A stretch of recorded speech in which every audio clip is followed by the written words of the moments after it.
We are a podcast for product marketers and B2B SaaS who feel misunderstood of what they do. From someone who truly gets what you do and help you feel less like a misfit, being unignorable in your role.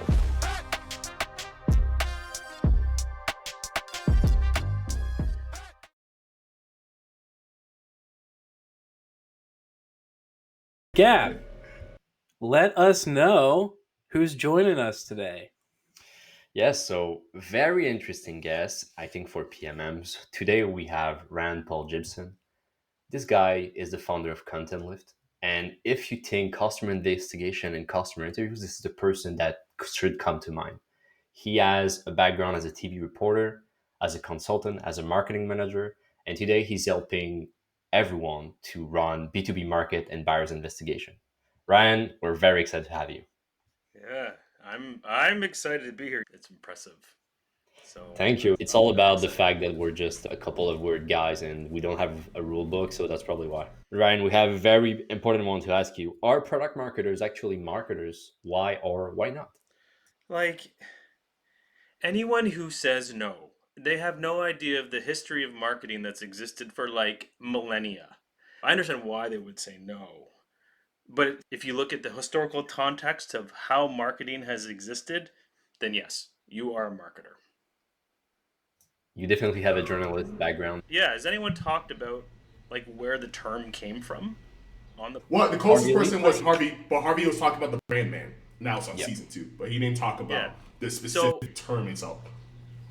There's no real lineage there, right? If you try to go back, it's like where terms come from. Because you could say like demand generation came up around the 50s in some type of academic studies. Whatever.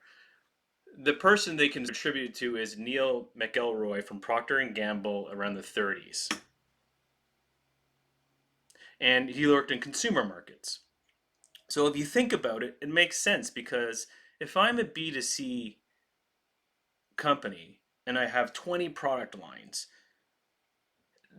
the idea of, okay, we should probably understand this product more specifically and how it fits in the market rather than just generalist take to stuff. There's Peter Drucker, 50s, 60s, Philip Kotler, McKenna, Regis McKenna, Jeffrey Moore, Crossing the Chasm. There was a natural, even Ogilvy has stuff where he talked about like channels, products versus general marketing. So at least like 100 years, people have been talking about the sense of how product marketing fits into marketing. So yeah, like I tend to take a longer view at these things. And then the whole thesis is like why product marketing exists. First I ever met Gab, I'm like, I didn't understand the term. When I went into B2B, I was losing my mind. People, product marketing, that's like calling it like product coding. Yeah. Yeah, we do the product coding. What else are you coding? Come on, man. So it's just, I have this whole... But I understand where it comes from because I've experienced the things that you talk about on the podcast as a PMM. So yeah. So then, Ryan, like coming from a journalist background, like how'd you stumble into B2B marketing land? Oh, okay. Hopefully not to the 30s, right? We'd have back in the Bronze Age. So this is my dad behind me on the wall. For people who can't see this, it's a podcast, but who knows? Maybe it'll be a clip somewhere. So I started working for my dad when I was 12 years old. We ran a franchise company up here in the Great White North, where Gab and I live in Canada. It's called Treats. We had about 120 stores across the country. Started working the stores really young. By the time I was 17, I could run a store with my eyes closed. And then went and took my commerce degree. I'm getting to your question, Zach. Don't worry, it's coming up. And then did a bunch of stuff in hospitality management because my commerce degree was actually in hospitality, which is actually marketing is one of the core focuses of that commerce degree. I went to a bunch of stuff in hospitality world, and then my dad says, you know what, my VP of ops and marketing is retiring. You want the gig? It's 26. I was like, okay. I had no idea what I was doing, but I was eager and I was hungry. So I went in, and that was the start, because for a franchise system, the whole point of it is you have to create a marketplace so a turnkey business exists that someone buys into. I don't have to start from scratch and understand the marketplace and build the infrastructure. I drop down to $500,000 my McDonald's franchise, and I get instant revenue the day the doors open. It's the whole point of the thing. My job was to create the marketplace that consumers buy into. So I had to do all the research myself. I did observational work. So one time I spent 2 hours timing how long people took to put cream in coffee with a stopwatch because I wanted to see how quickly people would do that. I did all this person on the street interviews. I'd go into the stores of competitors. I start talking to them and asking why they shop at Tim Hortons. Why do you buy here, not there? Have you ever bought there? And people thought I was out of my goddamn mind. But I wanted to understand how people made decisions. Because if you don't understand how people make decisions, how in the world are you going to market to them? I did all that. And I should say, the reason I have a certain view of this is that I had the operations and marketing hat. And then in the B2C world, if we're going to use the 4Ps as like the marker, most of that exists with marketing and operations. And it's like a synergy. In B2B, it's much different. We can talk about that later if you want, where the 4Ps are like spread across an org. And that's where a lot of the breakdown happens. So I own the whole thing. Then I went and I changed my careers. Took broadcasting. And I became a TV and radio reporter for 3 years. It was great. It's a good gig. So I learned really how to navigate like the environment the four of us are in right now. How do you ask questions and get to the heart of things? And then I went back to B2B because I was like, this is not my thing. I'm going to go back. And the very first time I wanted to talk to a customer, you should have seen the looks I got. I've been doing it my whole career. And now all of a sudden, it's like, well, sales does that. Product does that. What do you mean you want to talk to customers? Don't just go write me a landing page. And I'm looking at them like they're out of their goddamn minds. What is going on? And that was my first experience, which I think is the essence of your show. Right? Nailed it. Right? And as I know the battle, and there's all sorts of ways that I've hacked my way around that. Because I am paramount in saying that if B2B, it's a team sport, and no one owns the customer. We all do. So we all have to understand how it fits in the mix. So yeah, the reporter thing was great.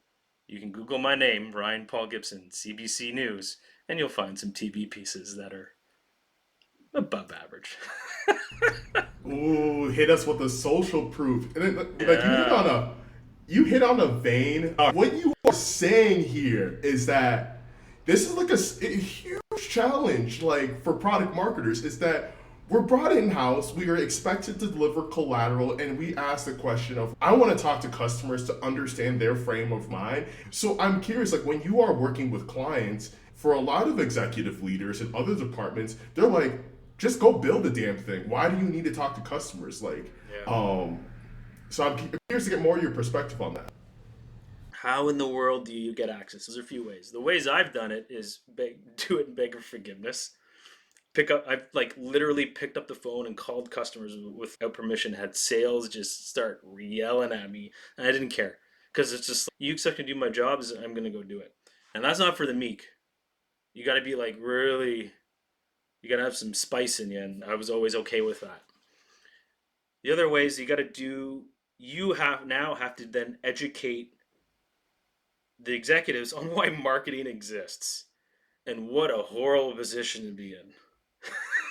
Because it's like that's what they just don't get it. If you talk to a B2B, if you talk to a sales team or an executive that doesn't understand why you need the voice of the customer in the room, that is a tough battle to fight, and the odds of you winning are low. What you can show them, it comes down to unit economics, right? You have a budget, you got to spend it. How I've always phrased it is, you want to increase the number of qualified conversations with the sales team by 20% over the next 2 years. Because that's how they talk in those terms, right? When we really get up to the high level. Great. I want to understand what's happening before they even talk to sales. Because that's the mindset I have to spend money on to influence. Spend money is the key one here. And I want to de-risk the chances of our marketing budget getting lit on fire and doing nothing. So that's it. Is that perfect? No. But that's the start. Because executives, if they understand anything, it is resource allocation. So you need to understand, you need to talk in their language. And that's hard for someone who maybe came up the content marketing track, who is now a PMM, who's never understood financial statements, how cash flow is determined, how to calculate margins, how to compete in a market. Like, whoa, dude, you're putting a lot on them. That's where I always start with people is you have to make the business case of why you want to do it in the first place. And that's hard for marketers who've never done that. Take the phone and wait for sales to basically be pissed off at you. Yeah. And like our mutual friend Zach Messler said something. Oh, I listened to Zach's. He had some good thought. Keep going with your point. But he said basically that to be good in product marketing requires you to have guts. Yeah, And that's right. exactly it. Sales won't come at you to save your job, right? They have a job to do. If you are missing insights, call them. But this is bringing me to another question. And I know we had not a debacle, but you almost roasted me online on this. But a lot of people, especially early stage, when we want to get insight, junk food advice is just talk to customers. Why would you say that this is considered bad advice on a surface level? Okay. Conversations with customers falls within the bucket of market research historically over the last, let's go back to 1930 because I know that's Eric's favorite time. Market research, qualitative research, primary qualitative research, and the specific term in if we're looking at sociological studies, it's in-depth interviews, qualitative research. And the whole point is you have a thesis or hypothesis, an objective you want to learn, and you structure the conversations in a way that it's driving every single thing they talk about towards understanding your objective and getting the data and insights you need to meet the objective. What happens is people get on a call, which is great, and they're like, do you like our thing? And like, how are you using it? And is it good? And it's all subjective opinions. It's all like outputs. It's all stuff that is helpful, but it's not help you make decisions about how to do marketing. That's the distinction. It becomes like a really basic case study conversation. And that's fine. You need that stuff. Sales enablement conversations. But that's not, your job is a marketer and you have to influence a market. Like, it's in the name, people. Like, come on. So you have to go out and talk to the 90, if you buy into the Einenberg Bass? How do you say it? The institute there. They have like the 95% rule. Do you guys know how to say it? I haven't heard of it. What podcast am I on here? We're not marketers. Good one. Oh, Heisenberg. Yeah. Greg. Heisenberg. They have the 95-5 rule, right? 95% of your market's not in market at any given time. That doesn't mean they don't know you. That means they have a concept of what the solutions are in the market, but at this point, the business conditions do not exist for them to make an investment. Why? That's the majority of your market at any given time. And before that data came out 10 years ago, 20 years ago now, I think, if you worked in B2B for some time, you instinctively knew that. You intuitively knew that, even without the data. When I was a buyer back at the franchise company, I once sat on a company for 3 years before I bought for them. I knew the day I met them, I wanted to buy for them, but I had to wait 3 years. Where's that going to show up in your dashboard? Yeah. So if you look back over the course of, that's what we've had to do. We've had to understand how people start somewhere and then get to sales.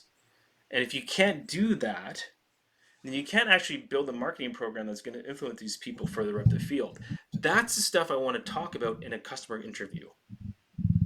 Not the like sales enablement stuff, the stuff that Gab has to do in his sales deck job. One day he'll be director of sales deck, so it'll be good. But that's the stuff I have to know because that's what marketing is. Not the sales enablement stuff's already happened. Like they've built their consideration set. They've probably already picked the winner. So the sales enablement is just them. Oh yeah, okay, good. I'm not wrong about anything. Mm-hmm. That's not convincing them. That's just them doing a sanity check with their stakeholder and buying group to say, see, I wasn't wrong. See, it works. The decision was probably made months ago. And you, as the marketer, have to influence that. So, how in the world are you going to understand that if you talk to them about just what their life was like after they bought the thing? So, customer interviews, yeah, don't just talk to them. Have a plan and objectives. But that's a good answer. After working with a lot of startups, this is when you realize that research altogether, and especially trying to get those customer investigation in the way, is so helpful. I bought your DIY customer investigation guide, and it helped me so much just contextualize everything. Because it's fine to talk to people, as you said, either from a case study perspective or trying to understand, okay, why did they choose us compared to the competition? But it's very easy to get out of scope and then ending up in a situation where it's like, oh, cool, but we don't have any discovered insights that can just help us market to that market better. Yep. I want to go back to the 1/3 of us. So I came into tech from manufacturing, where it was like where they sold B2B, but then that went to B2C. So it was straight distribution. Yeah. And what was interesting is I started in the customer success. So obviously I'm talking to customers all the time. But when I went into product marketing, I was training customers like directly in front of them. Or get on roofs because that's what the products were. And we were like doing all of that stuff. We were going to their warehouses, seeing how distribution worked, seeing how when they sold to the actual contractors. And it felt so normal, right? Anytime we had customers come in, because they were huge, so we had an on-site thing that customers could come visit. You try to integrate other teams across the org. You normally wouldn't be hanging out with customers. So, like, point blank, it sounds like we've had a very similar experience before coming in here. Why do you think it is so different? And there is just this dynamic of a 1/3 of us or more are not getting that access. Yeah, I think about this a lot. And what I'm going to tell you is like a lived experience, a bit of is the data. So I'm also curious to know what y'all think after I give my spiel. So B2B is an interesting world because if you look at the distinctions between the two, so at a foundational level, you open up any textbook, they don't discern between the two models. They're talking more about consumer models, really, in the 101 textbooks from that I was studying 30 years ago. And consumer markets have large total addressable markets, right? The categories are generalized and well defined. They fit mostly into everyday lifestyle type of things, right? So I ride motorcycles, I'm a gardener, I'm a snowboarder, whatever. They're what we call less considered purchases. So there's not a lot of thought that goes into them typically. The opposite, they act more like B2B decisions where they're heavily considered. House, car, college education, right? B2B is different where it's all hyper niche. There's smaller total addressable markets. It's all contextualized through business models because it's another layer of depth. So it's the person in the business and in the business processes. And how you would have done manufacturing, Eric, would have probably been different than maybe one of your competitors. There would have been differences in how they do manufacturing processes, even with just-in-time delivery. Like, what's their supply chain? That's different than when you're trying to sell Liquid Death versus Perrier. Like, it's just... So why am I saying all this? There's a few things happening at once. One is most founders are the subject matter expert of it, and they're a technical subject matter expert. Not always, but they see the opportunity and then they want to build the thing. What they don't realize, and this is what I see with founders, that their perception of one, like their lived experience of one data point. And how do they know that how they want to solve this problem is how others want to solve this problem? It probably is true. It holds some weight, but they're just using one vantage point, right? But that becomes the proxy for what they think marketing should do. And then once the company grows, it becomes the sales team if it's very much like a sales-led conversation. And sales is great. Like if before the internet, that is how most deals got closed. And most information wasn't controlled to vendors. I remember what it was like to try and get information on stuff. It was a nightmare before the internet. Everything's flipped now, though. I can build a consideration set in 5 minutes from Reddit. That didn't exist 20 years ago. But the mindset is still, well, go talk to sales to tell you everything they know. But all we're doing is operating what we see. It's like the founder. We're only looking at our own little bubble rather than looking from the outside and looking in. So that's part of it. There's just a misunderstanding of what marketing does in B2B. Again, it gets back to the 4Ps. In consumer markets, it's very well established. Marketing drives a lot of the decisions. Look at your wall there. Marketing in that world for a good reason. Gartner will tell you, and the people in those large consulting companies will tell you about all their work they do in consumer research and the modeling they do. That's harder to do in B2B, where it's actually qualitative research, which is the key driver of our understanding, because like smaller markets and niche applications. The sales team and the founding team, unless you're in like a product-led consumer type thing like Calendly or Chili Piper, they think that what they see in front of them is the data that's going to unlock how you talk to the market. So why would I go do that? Because marketing is just the arts and crafts department that's going to help us sell more of this stuff. But because they don't understand that the majority of a market's not going to buy them as soon as they see the ad, like they might for an impulse buy if it's Perrier versus Liquid Death, it's actually probably a 2-year cycle. They don't understand how to manage marketing for that 1/3 because they just don't understand how that part of the business world works. I don't know if I've answered it well, but it's like they just don't get how marketing fits into the history of business development in B2B. And that's the big gap. I have a follow-up question related to personas. And this is a specific challenge I've noticed with some clients and just prior work in sales. Persona research. You mentioned earlier in the conversation, Ryan, is that how do we tie that work to the specific value? Because how I've seen persona research today is a team goes behind closed doors, climb up to their ivory tower, and they write this elaborate story about this hypothetical person, about why they love our product, what our product delivers, with zero context as to what are they looking at, what are the problems they're like looking. And if I'm a salesperson talking to this person, how much value, i.e., like dollar signs, like how likely will this person help me close this deal? So I'm curious from your work, like how are you talking to your clients today to tie the number to the research that you're delivering to say this is the impact that we're going to deliver for you today?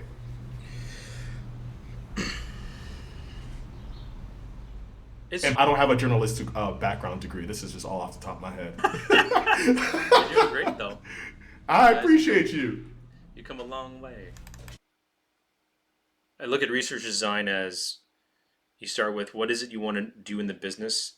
What do you need to know to do that thing? Who's going to give you the information? That's a really simplistic way to look at it. But if you look at any academic work on like research design, that's really the crux of it. Most of the clients I get are the converted too, right? So they're on the train of we need more insights, and they've gone through the landscape of, or the hellscape of, we're not getting our pipeline filled fast enough, or sales always has to educate people on what we're doing, we're not hitting our targets, it's a struggle to find the right people, even when we're having conversations, not qualified people, outbound's not working, no kidding. It's all the stuff you probably all hear. So my job is to show that we are going to increase the chances of you talking to the right people, which sounds really fluffy, but that's marketing, because you're just increasing the opportunity for sales to close. I talked to a client yesterday. We're just starting to look at doing some work. And very smart person, I'm very excited to work with them. They said to me when we were talking about their sales, said, I feel like we need to actually, the first thing I want to do is some sales enablement, some case studies. Okay. What's your conversion rate from like qualified opportunities to close? Oh, we're closing 40%. I'm like, and they thought that was bad. Because in their minds, it should be 100% of all the conversations we have. Because we have a product that fits this buyer group. I said, okay.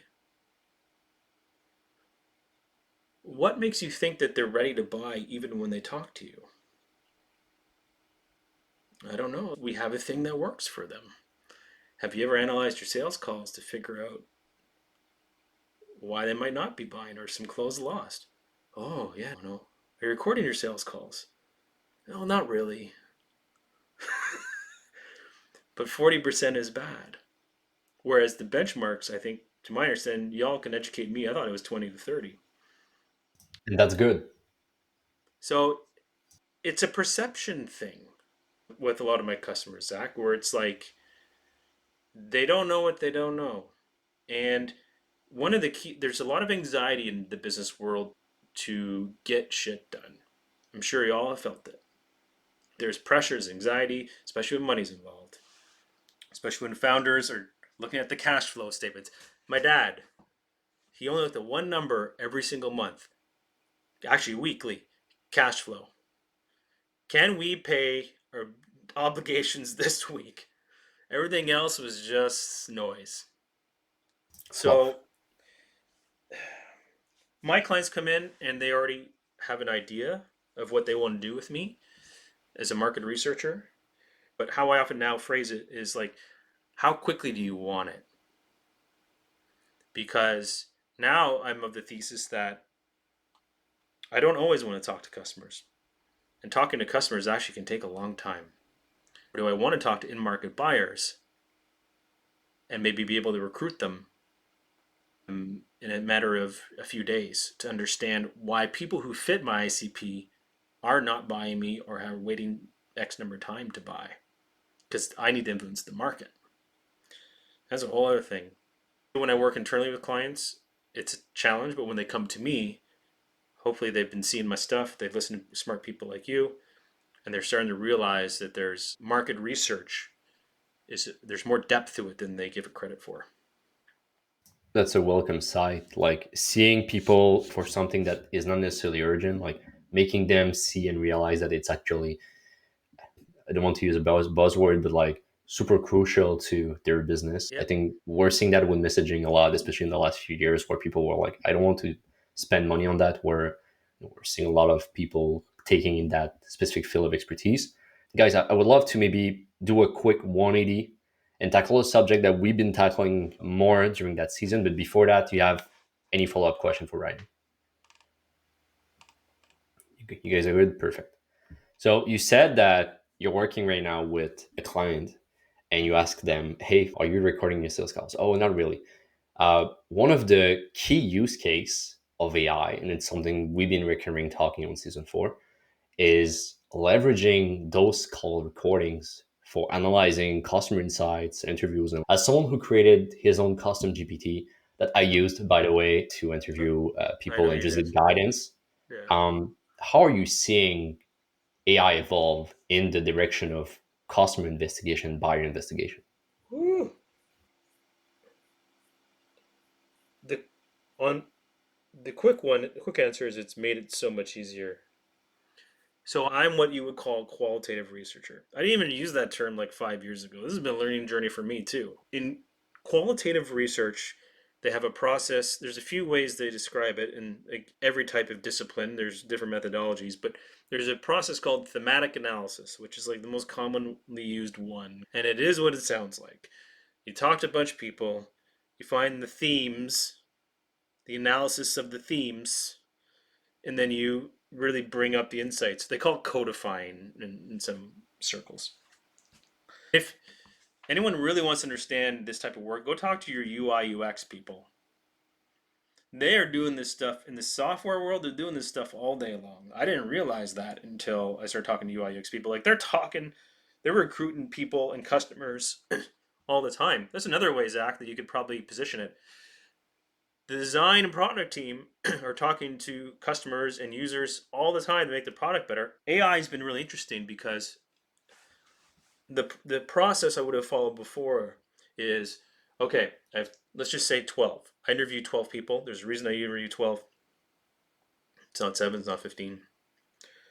I go through the transcripts and I start highlighting things manually.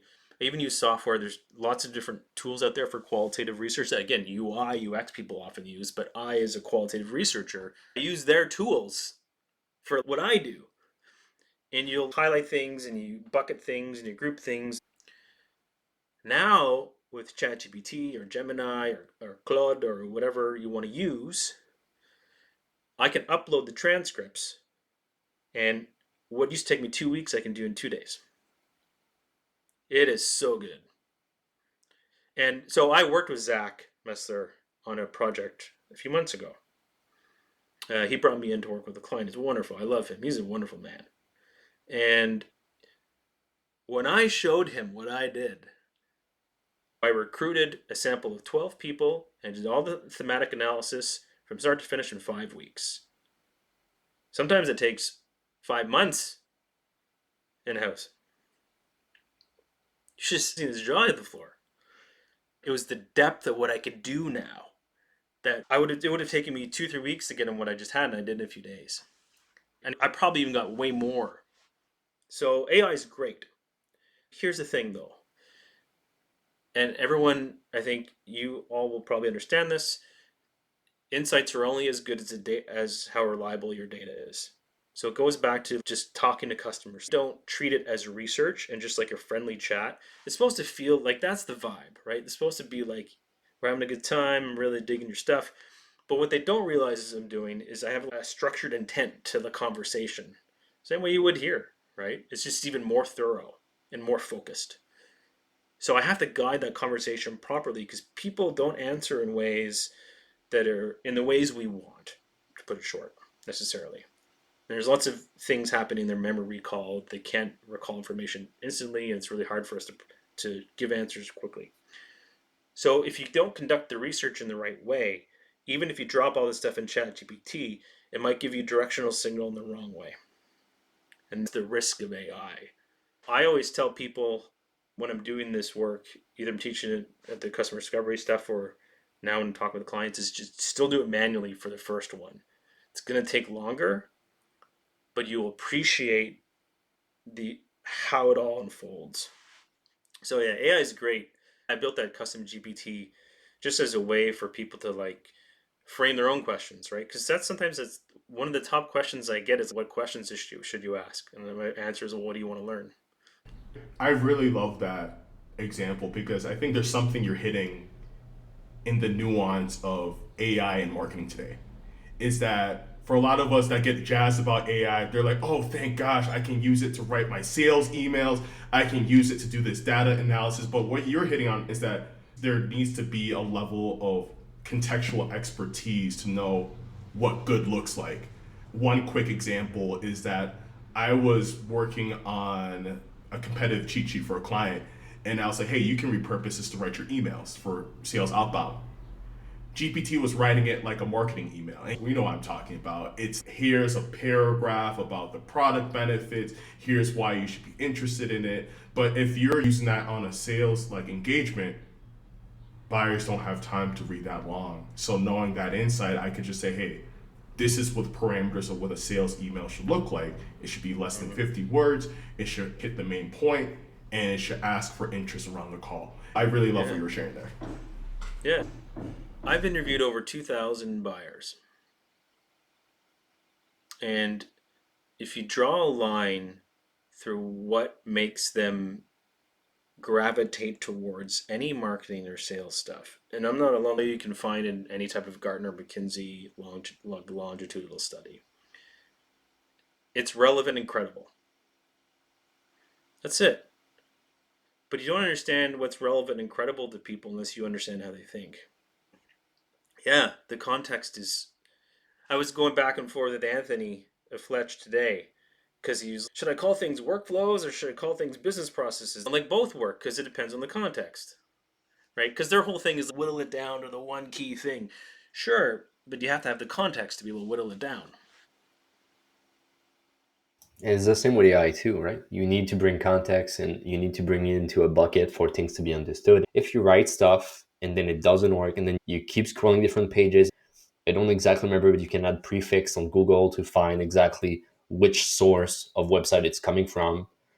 Like when you bring that context, and especially like with AI, like the possibility are infinite, you can just come in a situation when it might take more time, but ultimately at the end, you're saving thousands of hours, right? Compared with your example of 5 weeks versus 5 months. I'll use Perplexity or Google Deep Research and to find things. There's a tool I use called GigaBrain, which is the aggregator of Reddit threads. So this is all desk research, really what they would call it, secondary desk research in marketing nerd circles. What's in those threads is contextually relevant to me because the AI can hallucinate. Like it's just picking stuff and putting it together. So you have to be very cautious with how relying on the machine too much because it can steer you in the wrong direction. Turn in iRobot.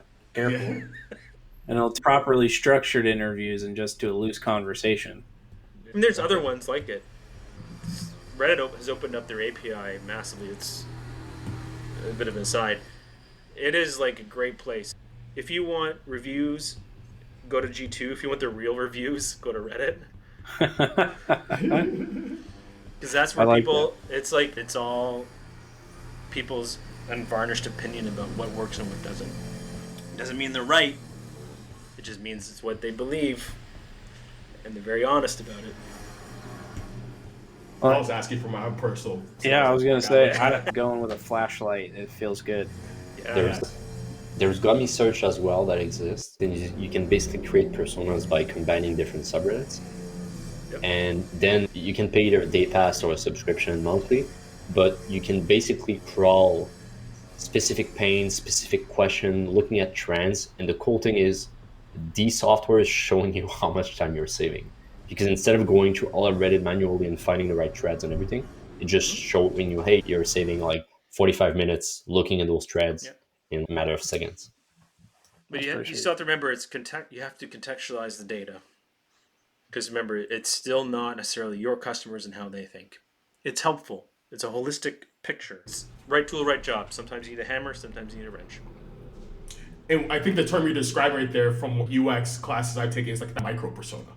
But sometimes what marketing kind of falls flat, we take that micro persona and we throw it to sales. It's like, this is the official persona. And what you're saying, you got to validate that research. You do, because it's, remember, B2B transactions are complex because you have a business partnering with a business over the course of years. And business models are not a monolith, right? And people's roles are not a monolith. What an IT director does in a hospital is different than what an IT director does at a Fortune 5000 software company. Right? You can't just assume that what they do, they might have similarities, but how they think about things are different. I got a selfish question I gotta ask. How dare Hopefully you? our listeners care too. Keep up behind you. Yeah.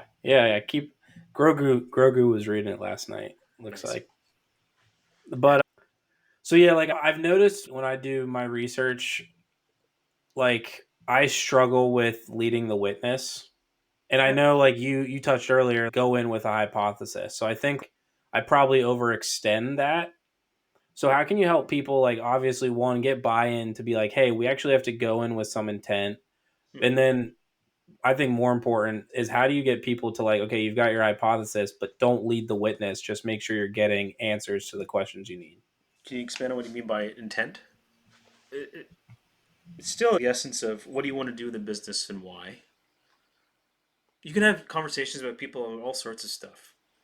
Brand perception, brand identity, their user experience, how they build a consideration set, a closed lost. There's different types of ways. So it's on my site, Content Lift, and I bucket them there as a way for people to get started. And I think you start with what is it we want to do and where's the gap of information to help us make an informed decision around that. And that can be all sorts of stuff. We want to increase NPS conversions. Why are people not answering it? Why are people not filling our MBS survey? It's a valid question.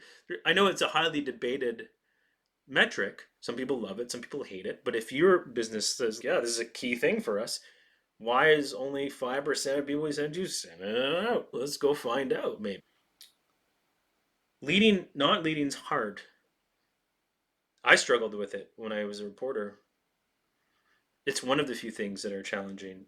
I go through a lot of that in the guide that Gabe mentioned that he used, that I built.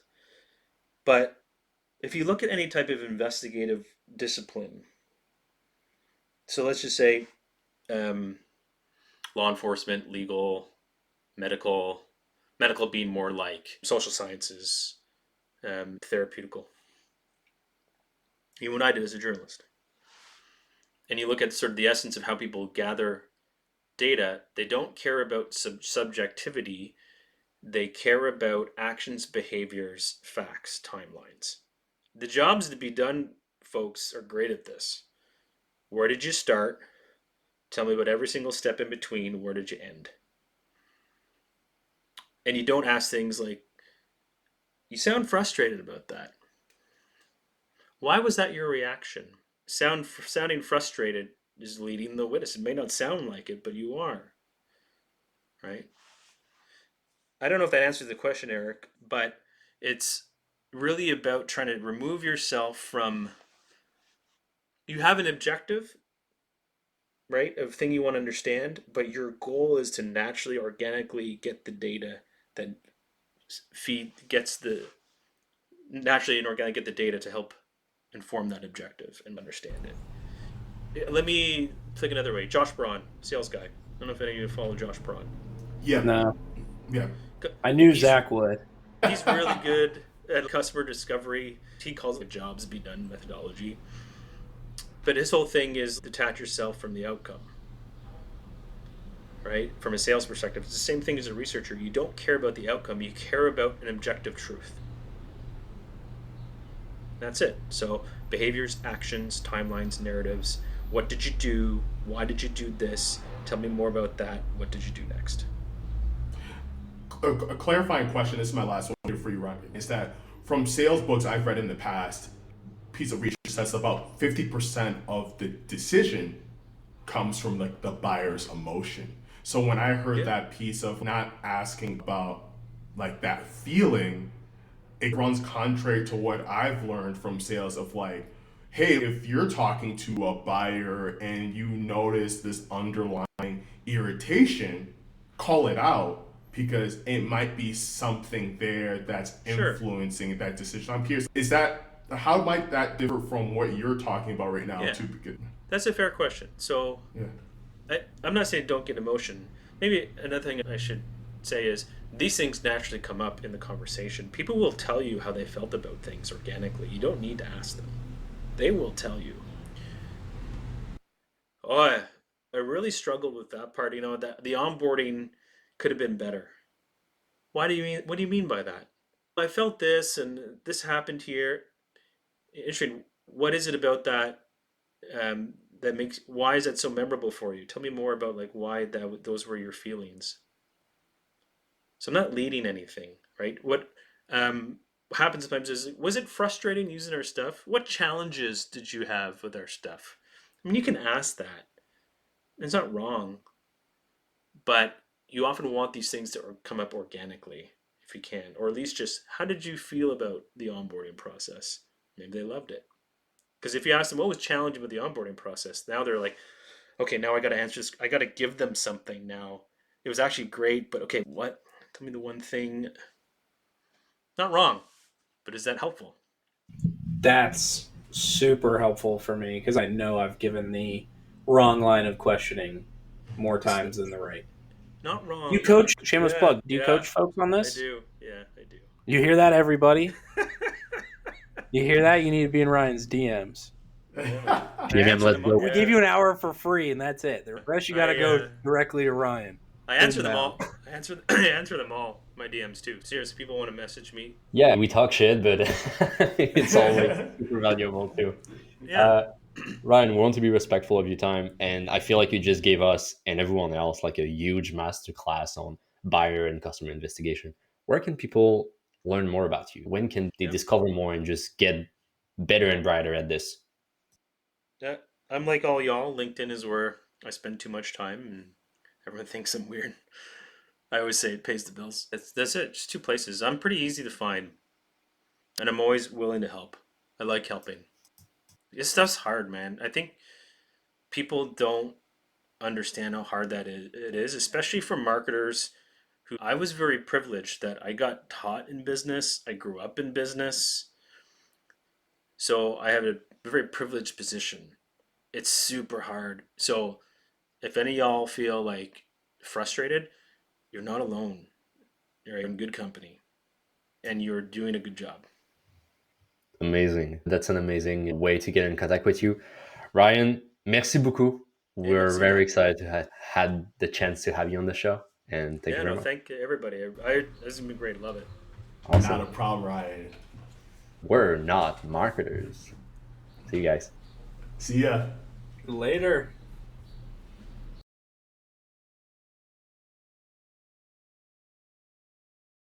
Thank you for listening to We're Not Marketers. If you liked what you heard, please subscribe. Thanks again and see you soon.